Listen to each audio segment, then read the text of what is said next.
want to talk about a framework for selecting the appropriate double stroke roll. I'm talking about double stroke open rolls for a given piece of music. This was a framework that was given to me by one of my early teachers, Al Miller, many years ago, and it served me well over the years. So that for any given tempo, you have to figure out what kind of roll would be appropriate to fill up the appropriate amount of space. In other words, you want to play a roll that's fast enough so that you have a nice continuous roll. But you have to give a little bit of thought to what would work for any given situation. So let's just talk about that. And what I'm going to talk about it in terms of tempo. I'm going to start out with let's say maybe 60 beats a minute, for example. Okay. So there's 60 beats a minute. 1, 2, 3, 4. Now what am I going to play at that tempo to give me a roll that's going to be continuous, that's going to sound continuous? So for example, if I chose 16th notes, 1 E and 2 E and 3 E and 4 E and double that, that's not going to work, right? It's not going to be, the roll isn't going to be fast enough. So what I would try then is, how about if I bump that up to 32nd notes at that tempo? So it'd be 1 and 2 and 1 and 2 and 1 and double that. 1 and 2 and 1 and 2 and 1.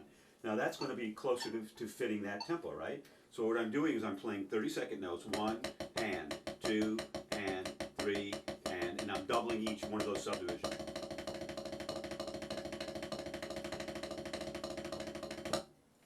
Okay, so that would be the first example. So there it is at a very slow tempo. I need to have the maximum number of strokes to fill it in. Let's take it up to, say, maybe 65 or let's just say 70 beats a minute, for example. Okay? If I go to 70 beats a minute, and if I still tried to think in terms of 32nd notes, 1 and 2 and 1 and 2 and 1 and 2 and 1 and 2 and it's going to be pushing just a little bit, okay?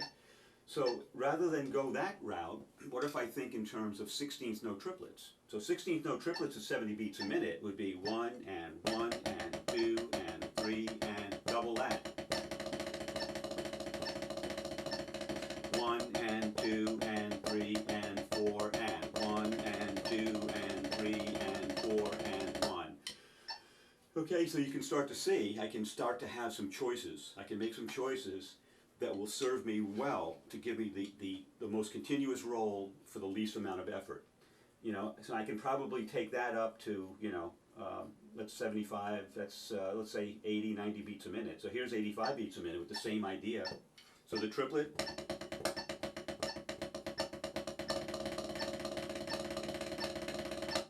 one and 2 and 3 and 4 and 1 and 2 and 3 and 4 and 1. Now, let's go on up a little further. Let's say that I took it up to 95 beats a minute. That's going to be a little too fast for the 16 note triplets. It would be 1 and 2 and 3 and 4 and 1 and 2 and 3 and 4 and... So that's going to be a little harder to go. So what I can do now is reduce the number of strokes, convert that to 16th notes and see how that would fit. It would be 1E and a 2E and a 3E and a 4E and a 1E and a 2E and a 3E and a 4E and a 1, 2, 3... So it's getting closer to fitting.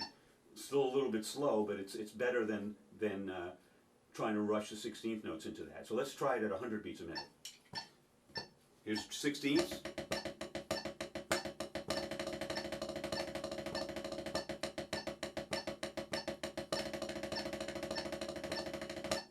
Okay, and that would probably work, up to 120, 25 beats a minute. Here it is at 120 beats a minute.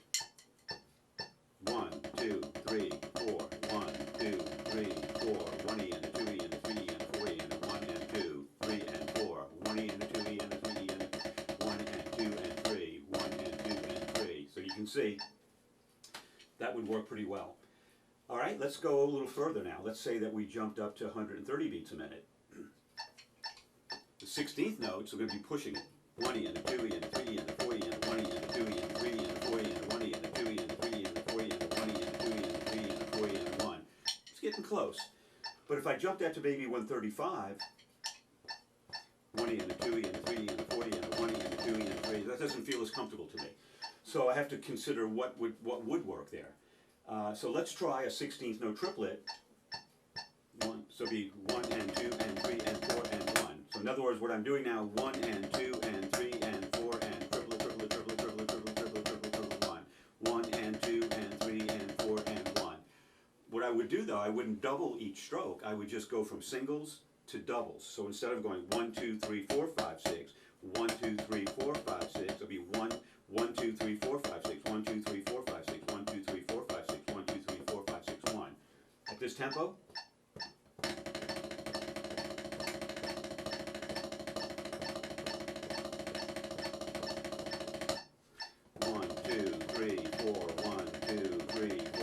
and what you notice there, the sticking, the hands change on the beat. So it, right lead, left lead, right lead, left lead. 1, 2, 3, 4.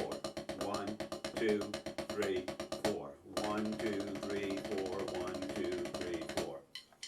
Okay, and now we'll go up and take it up to, I don't know, maybe 200 beats a minute, and that's obviously going to be too fast for the 16th note triplets for what I was doing. So let's see what I could do at this tempo. Let's try eighth notes, 1 and 2 and 3 and 4 and 1 and 2 and 3. So because the tempo's 2, 3, 4, 1 and 2 and 3 and 4 and 1 and 2 and 3 and 4 and 1, 2, 3, 4, 1, 2, 3, 4, 1. It's getting better, okay? Take it up a little bit higher. We'll go to 200. 1 and 2 and 3 and 4 and 1, 2, 3, 4. 1 and 2 and 3 and 4 and 1 and 2 and 3 and 4. 1 and 2 and 3 and 4 and 1, 2, 3, 4, 1. Go further. Take it maybe to 220 and try the same thing. 1 and 2 and 3 and 4 and 1 and 2 and 3 and 4. 1 and 2 and 3 and 4 and 1 and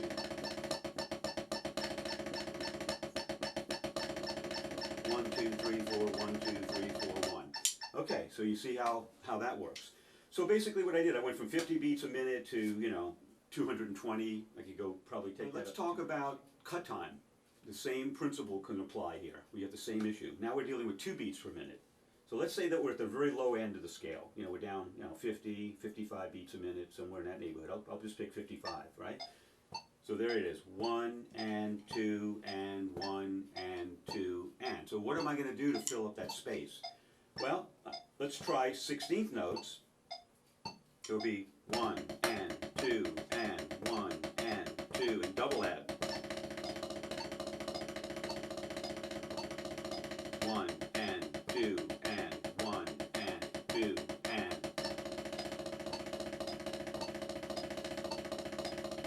So you can start to see how that would work. Okay, that would fit pretty nicely. Let's jump it up to, we'll say 75, 80, we'll go to 80 beats a minute. 1 and, so again, back to hearing the eighth note. 1 and 2 and 1 and 2 and 1 and 2 and 1 and 2. 16th notes aren't going to make it. They're going to be a little too fast. So instead of doing that, I drop down to eighth note triplets. 1 and 2 and 1 and 2 and double each one, each subdivision. 1 and 2 and 1. So go back to this. 1 and 2 and 1 and 2 and 1 and 2. 1 and 2, 1 and 2 and 1 and 2 and 1. Okay, so that you can see how that fit. Now let's jump it up. We go up to another plateau. Let's say we're at maybe 100 beats a minute. Eighth note triplets are going to be a little too fast for that. So now what I would do, go to eighth notes. 1E and a 2E and a 1E and a 2E and a 1E and a 2E and a 1E and a 2E and a 1E and a 2E and a 1E and a 2E and. Okay. Take that up a little faster, so I'm getting in quite closer to the right range. Here's 115.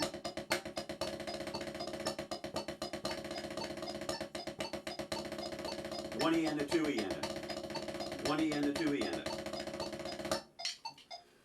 And in the last example, I'll jump it to say 140, and let's talk about what might be appropriate there to give me the most continuous roll. Eighth notes be a little fast. 1E and a 2E and a 1E and a 2E and a 1E and a 2E and a 1. It's not going to feel comfortable. So let's go to eighth note triplets. 1 and 2 and 1 and 2 and 1 and 2 and 1 and 2 and 1. But trying to double every subdivision isn't going to feel good. So I go back to the idea of just playing double strokes for each of those subdivisions. 1, 2, 1. So it'd be 1 and 2 and 3 and 2 and 1 and 2 and 1 and 2 and 1 and 2 and 1 and 2 and. you'll notice there is it's a right on the 1 and a left on the 2. 1 and 2 and 1 and so 1, 1, 2, 1, 2, 1, 2, 1, 2, 1. Here it is at 140. 1 and 2 and 1 and 2 and 1 and 2 and 1 and 2 and 1 and 2 and 1 and 2 and 1 and 2 and 1 and 2 and 1, 2, 1, 2, 1, 2, 1, 2, 1, 2, 1. Now, a great way to practice this, and you need a lot of practice doing this, so that eventually what happens is that you just instinctively can feel this. You can hear a rhythm or a tempo rather, and in your mind you can determine, you know, what's the appropriate subdivision of the roll that I need to apply to give me a nice continuous roll. The book that I worked out of for a number of years to help to reinforce this concept was a book by Simon Sternberg called Modern Drum Studies. And within the book, it's got a lot of exercises with various subdivisions of rolls that you can apply this to. And you can read this in both cut time and in 4/4 time. So give that a try. You can go to the bottom of this video. I've got a link to the chart that I was just talking through and working through these subdivisions. I've got the tempo on one side. I've got basically the subdivisions of the roll going down the page. And you can try this for yourself. And then get a book like Modern Drum Studies and actually try to apply these then to the book at whatever specified tempo you decide to try to play it at, and see how this works out. And I think if you do this long enough, you'll find out that this framework then becomes, you know, just sort of part of the way you think, and it'll make the execution of your rolls appropriate for the particular tempo of the music you're trying to play. Okay, I hope that was useful. Thanks.